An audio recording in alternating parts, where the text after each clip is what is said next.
దివ్యవాణి TV ప్రేక్షకులందరికీ శుభోదయం. యేసుక్రీస్తు పరిశుద్ధ నామంలో ప్రియులారా మీ అందరికీ స్వాగతం, సుస్వాగతం.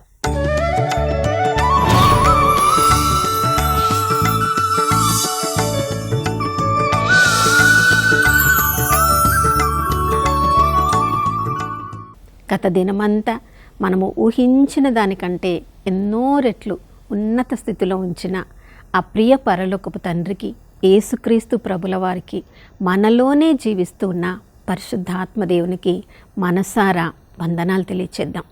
ప్రియులారా, ఈ నూతన ఉదయంలో కూడా నూతనంగా తన ప్రేమను, కరుణను, కటాక్షాన్ని మనందరిపై దేవుడు కుమ్మరించారు. ఎందుకంటే ఆయన నమ్మదగినవాడు, విశ్వసనీయుడైన దేవుడు అని విలాపగీతములు 3వ అధ్యాయము 22-23 వచనాల్లో మనం చదువుతున్నాం. ప్రియులారా, ఈ లోకంలో రకరకాల ఆకర్షణలకు మనం లోనవుతూ ఉంటాం. ఒకవైపు మన వ్యక్తిగత జీవితంలో ఎన్నో ఆకర్షణలు ఉంటాయి. మరొక వైపు మన కుటుంబంలో చూసినప్పుడు కుటుంబ సభ్యుల మధ్యలో కూడా రకరకాల ఆకర్షణలు, రకరకాల ఘర్షణలను మనం ఎదుర్కొంటూ ఉంటాము. మనం పనిచేసే స్థలంలో చూసినప్పుడు, లోకంలో ఎక్కడికి వెళ్ళినా రకరకాల ఆకర్షణలతో ఈ లోకాధిపతి అయిన సైతాను మనల్ని ఆకర్షిస్తూ ఉన్నప్పుడు, ఆ ఆకర్షణలకు, ఆ ఘర్షణల మధ్యలో మనం ప్రతి దినము కూడా సతమతమవుతూ ఉన్నప్పుడు మనల్ని అర్థం చేసుకునే మన ప్రియ పరలోకపు తండ్రి తన యొక్క వాక్యం ద్వారా ప్రతిరోజు కూడా దేవుని సేవకుల ద్వారా మనల్ని ఇది దారి, దీంట్లో నడువు అని మనకు సరి అయిన దారి చూపిస్తూ ఉంటారు. ప్రియులారా, మనం ఈ లోకంలో యాత్రికులము, నిరీక్షణ కలిగిన యాత్రికులము. ఈ లోకం శాశ్వతమైనది కాదు. యాత్ర చేస్తూ ఉన్న మనము ఏ పరలోకానికి చేరడానికైతే ఈ అశాశ్వతమైన లోకంలో యాత్ర చేస్తూ ఉన్నామో, మన గురి, మన తృష్ణ ఈ లోకం మీద పెట్టకుండా మనము స్థిరంగా నిత్యత్వంలో జీవించే పరలోకం మీద మన దృష్టిని పెట్టాలని ప్రభువు ప్రతిరోజు కూడా మనకి సత్యాన్ని బైబిల్ గ్రంథం ద్వారా బోధిస్తూ ఉంటారు. ప్రియులారా, ఎవరెవరైతే ఈ లోక వస్తువుల మీద దృష్టిని పెడతారో తమ యొక్క శక్తియుక్తులను అన్నిటిని కూడా ఈ లోక వస్తువులను సంపాదించుకోవడానికే వెచ్చించుకుంటూ ఉంటారు. మరి ఈ లోక వస్తువులను సంపాదించుకున్న ఎంతెంతో మంది గొప్ప ప్రజల్ని ఈ లోకంలో మనం చూసినప్పుడు, ఈ లోక పేరు ప్రఖ్యాతుల కోసం జీవించే వాళ్ళు కొంతమంది ఉంటారు. ఈ లోకంలో ధనం బాగా సంపాదించే వాళ్ళని కొంతమంది జీవిస్తూ ఉంటారు. ఈ లోకంలో రకరకాల మెడల్స్ పొందాలని, బహుమతులను పొందాలని, బహుమానాలను పొందాలని, ప్రపంచవ్యాప్తంగా కీర్తి ప్రతిష్టలు పొందాలని తమ జీవితాలను మొత్తం కూడా వెచ్చిస్తూ ఉన్న వాళ్ళని ఈ లోకంలో మనం చూస్తూ ఉంటాం. ప్రియులారా, మరి ఇంతవరకు ఇన్ని సంవత్సరాల, వేల సంవత్సరాల మన కాలంలో 2025 కంటే ముందు, ఎన్నో వేల సంవత్సరాల ముందు ఎంతోమంది జీవించారు. వారందరూ ఎంతోమంది కీర్తి ప్రతిష్టలు కూడా పొంది ఉంటారు. వారందరినీ మనం ఈ లోకంలో గుర్తుపెట్టుకోగలుగుతూ ఉన్నామా? వారి పేరు శాశ్వతంగా ఈ లోకంలో ఉందా? లేదు ప్రియులారా. ఈ లోకంలో మనం ఎన్నెన్ని సంపాదించినా కూడా మన పేరు ఈ లోకంలో శాశ్వతంగా నిలిచిపోదు. మరి అలాంటప్పుడు మనకున్న బలాన్ని, మనకున్న తెలివితేటల్ని, మనకున్న జీవాన్ని, మనకున్న విశ్వాసాన్ని ఎందుకు అశాశ్వతమైన లోకంలో మనం శాశ్వతంగా ఎప్పుడు ఉండలేమని తెలిసినప్పుడు వీటి కొరకు మనము వెచ్చించాలి. అందుకని కొలొస్సీలకు రాసిన లేఖ 3వ అధ్యాయము 2వ వచనంలో అపోస్తలుడైన పౌలు మనందరినీ కూడా ఈ లోకం మీద, భూలోకంలో ఉన్న వస్తువుల మీద మీ దృష్టిని పెట్టకుండా పరలోకంలో ఉన్న వస్తువుల మీద మీ మనస్సును లగ్నము చేయుడు అని ఉదయకాలంలో మనందరినీ కూడా ఆహ్వానిస్తున్నాడు. ప్రియులారా, పరలోకంలో ఎవరున్నారు? ఈ లోకానికి ఒక సాధారణ మనిషిగా జీవించి జన్మించిన యేసుక్రీస్తు ప్రభుల వారు ఈ లోకాన్ని జయించి ఈ అశాశ్వతమైన లోకంలో నేను ఉండను అని చెప్పి మరణాన్ని జయించి పునరుత్థానుడై తండ్రి కుడి ప్రక్కన కూర్చొని తన సింహాసనంలో మనందరికీ కూడా మీరు అక్కడ ఉండవలసిన వాళ్ళు కాదు, నా వలె మీ జీవిత ప్రయాణాన్ని ముగించి మీరు బహుమానాన్ని పొంది తండ్రిలో నిత్యత్వంలో తండ్రి సింహాసనంలో కూర్చోవలసిన వాళ్ళు మీరని యేసుక్రీస్తు ప్రభుల వారు జీవమునిచ్చే మార్గమును చూపించడానికి ఈ లోకంలో శిశువుగా జన్మించారు. ప్రియులారా, యేసుక్రీస్తు ప్రభుల వారు ఈ లోకంలో జీవించినప్పుడు ఎప్పుడు కూడా ఈ లోక ఆస్తి అంతస్తుల కోసం ఆరాటపడలేదు.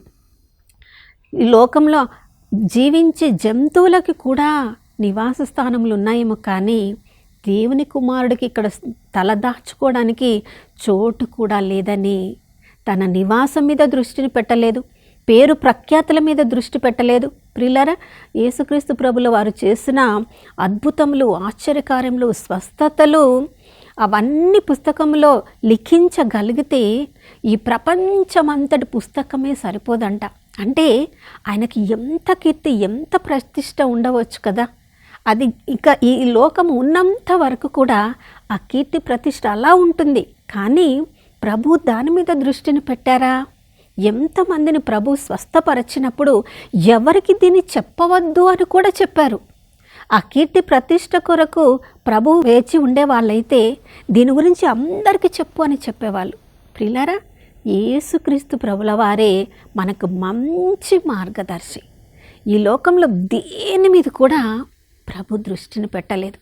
ప్రభు దృష్టి అంతా కూడా తండ్రితో సమయాన్ని గడపాలి, తండ్రి చిత్తాన్ని తెలుసుకోవాలి, తండ్రి ప్రణాళిక తెలుసుకోవాలి.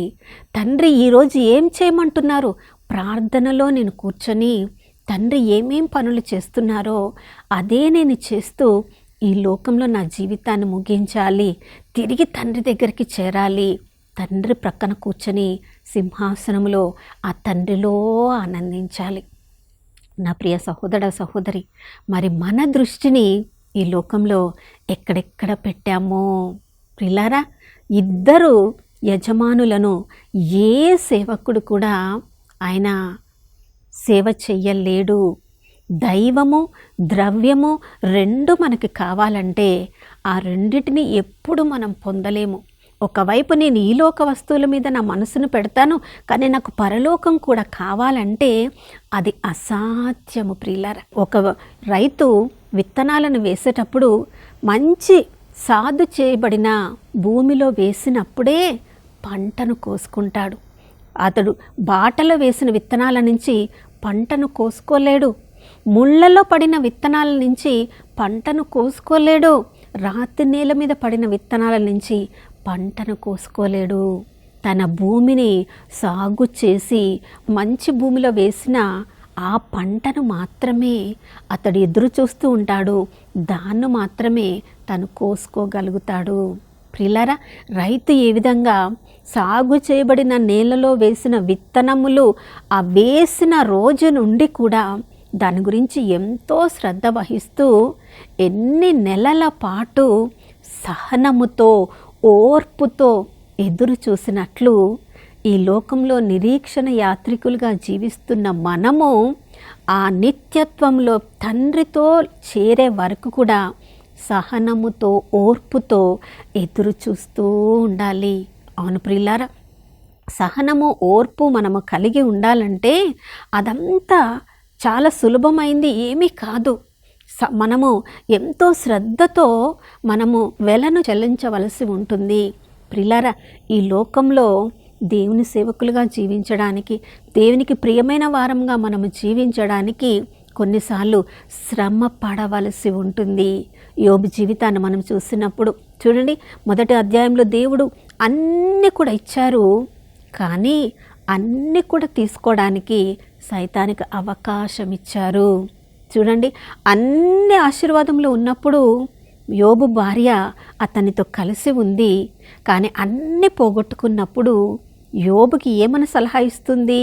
ఇంకా నువ్వు బ్రతికే ఉన్నావా, నిన్ను నువ్వు శపించుకో, ఆ దేవుణ్ణి శపించు అని చెప్తుంది.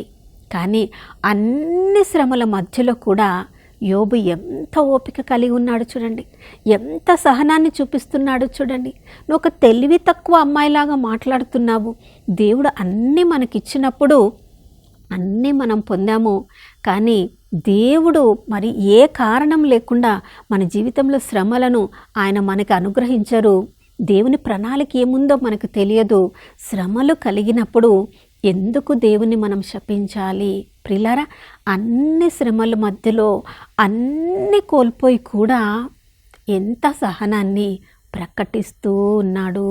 నా ప్రియ సహోదర సహోదరి, ఎన్ని శ్రమల మధ్యలో కూడా తన స్నేహితుల కొరకు ప్రార్థన చేయడానికి సిద్ధపడ్డాడు.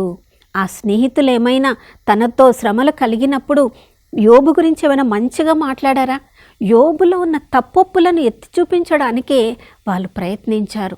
కానీ యోబు గ్రంథం 42వ అధ్యాయంలో తనను నిందించిన, తనలో తప్పొప్పులను ఎత్తి చూపించిన ఆ స్నేహితుల కొరకు బలి అర్పించి ఆ స్నేహితుల కొరకు ప్రార్థించడానికి కూడా యోబు సిద్ధపడ్డాడు. ఎంత ఓపిక, ఎంత సహనమో చూడండి. కొన్నిసార్లు మన సొంత కుటుంబ సభ్యుల పట్లనే మనం సహనంగా ఉండలేకపోతాం. ఓపిక నశించిపోతున్నట్లుగా వీళ్ళు ప్రవర్తిస్తున్నారు అని అంటాం. కానీ యోబుకి దేవుడు ఎంత సహనాన్ని, ఎంత ఓర్పుని ఇచ్చినప్పుడు దాన్ని యోబు చూపించగలిగాడు. కాబట్టి తను కోల్పోయిన దానికి అన్నిటిని కూడా రెండింతలుగా ప్రభు నుంచి తిరిగి ఆశీర్వాదంను పొందారు. ప్రియులారా, కొన్నిసార్లు మన కుటుంబంలో మన కుటుంబ సభ్యుల పట్ల మనం సహనంతో ఉండలేకపోతామేమో, ఓర్పును వహించలేకపోతామేమో. వాళ్ళు చేస్తున్న కార్యాలు, వాళ్ళ జీవిత విధానం మనకు నచ్చనప్పుడు చూడండి, వాళ్ళ మీద మనకు అసహనం ప్రకటిస్తూ ఉన్నామేమో. కానీ అలాంటి పరిస్థితులలో కూడా వాళ్ళను అర్థం చేసుకోగలిగితే, వాళ్ళ కోసం ప్రార్థించగలిగితే దేవుడు మన సహనానికి మెచ్చి వాళ్ళ జీవితాలను మార్చడమే కాదు, మనకి కూడా వాళ్ళని మనకు ఆశీర్వాదకరంగా మార్చుతాడు. మోనికమ్మ తన కుమారుడైన అగస్తిని గారి కోసం ప్రార్థిస్తూ ఉన్నప్పుడు చూడండి ఎన్ని శ్రమలను అనుభవించారో, ఎంత ఓపికను చూపించారో. తన భర్తను మార్చడమే కాదు, చూడండి ఒక బిషప్ గారికి తల్లిగా ఆమె ఎంత గౌరవాన్ని పొందడానికి దేవుడు ఆమెకు కృపను అనుగ్రహించాడు. నా ప్రియ సహోదర సహోదరి, మనము అసహనంగా ఉన్న పరిస్థితులలో కూడా దేవుడు మనకిచ్చిన అందరి పట్ల మనం సహనంగా ఓపికగా ఉండగలిగితే చూడండి దేవుడికి మన జీవితము ఎంతో మనల్ని ఆశీర్వాదములను కుమ్మరించే వారంగా దేవుడు మన జీవితాలను తీర్చిదిద్దుతారు. మరి ఈ విధంగా మన జీవితంలో ఇతరులకు ఆశీర్వాదకరంగా ఉండాలంటే మన మనస్సు ఈలోక వస్తువుల నుండి త్రిప్పి పరలోక వస్తువుల మీద మన మనస్సును లగ్నము చేయాలి. మన దృష్టి ఈలోక వస్తువుల నుండి త్రిప్పి దేవుని మీద కేంద్రీకరించడానికి మనం ప్రతిరోజు కూడా మన మనస్సులను స్థిరపరచుకోవాలి, ధ్యానంలో ఉండాలి, ప్రార్థనతో సమయాన్ని గడపాలి. అలాంటి మంచి ధ్యానకరమైన జీవితాన్ని మనకు అనుగ్రహించమని ప్రార్థించుకుందాం. నాతో కలిసి ప్రార్థించండి. పరిశుద్ధమైన దేవానికి స్తోత్రములు తండ్రి. ఈ లోకమంతా కూడా ప్రవ్వా ఆకర్షణలతో అల్లకల్లోలంలో మా మనస్సులను ప్రవ్వా చిత్ర విచిత్రమైన కార్యముల వైపుకు లాగుచుండగా తండ్రి, అయ్యా ఈ అశాశ్వతమైన లోకం మీద మా దృష్టిని పెట్టకుండా పరలోకంలో ఉన్న తండ్రి మీద, యేసుక్రీస్తు ప్రభుల వారి మీద, నాయనా పునరుత్థానుడైన యేసుక్రీస్తు ప్రభుల వారు, మా జీవితానికి మార్గమైన ప్రభుల వారు, మా జీవితాన్ని ఒకరోజు నాయనా పునరుత్థానము చేయగలిగిన ప్రభువు మీద, మా జీవితానికి మూలమైన ప్రభువు మీద, ఈ లోక ఆకర్షణ నుండి మాకు విడుదలను ఇవ్వగలిగిన యేసుక్రీస్తు ప్రభుల వారి మీద మా దృష్టిని పెట్టడానికి మా కృపను అనుగ్రహించండి. ఎందుకంటే మా జీవితము క్రీస్తులో గుప్తమై ఉన్నదన్న సత్యము మేము గ్రహించగలిగితే ప్రభువా, ఈ లోకంలో ఏ వస్తువులు మమ్మల్ని ఆకర్షించలేవు, ఏ వ్యక్తులు కూడా మమ్మల్ని ఆకర్షించలేరు ప్రభువా. అశాశ్వతమైన లోకంలో నిరీక్షణ యాత్రికులుగా మాత్రమే మేము జీవిస్తున్నామన్న సత్యము మేము ఎరిగి ఉన్నట్లయితే ప్రతి క్షణము మా మనస్సు పరలోకం మీద లగ్నమై ఉంటుంది ప్రభువా. కాబట్టి మా దృష్టిని మరల్చండి, పరలోకము వైపుకు మరల్చమని యేసయ్య పరిశుద్ధ నామంలో అడిగి వేడుకొనుచున్నాము తండ్రి, ఆమేన్. అవును ప్రియులారా, ఈ రోజంతా కూడా మనం పరలోకంలో ఉన్న దూతలతో ప్రభుని స్తుతిస్తూ పరలోకాన్ని ఆత్మీయ కనులతో చూడడానికి ప్రభు మనకి కృపను అనుగ్రహించునుగాక. ఈ రోజంతా కూడా పరలోక వాసులంగా ఈ లోకంలో మనం జీవిద్దాం. మరొక నూతన శుభోదయంలో మనం అందరం కలుసుకునే వరకు దివ్యవాణి టీవీని వీక్షిస్తూ ఉందాం. ఇమ్మానుయేలు, ప్రభు మనతో ఉన్నారు.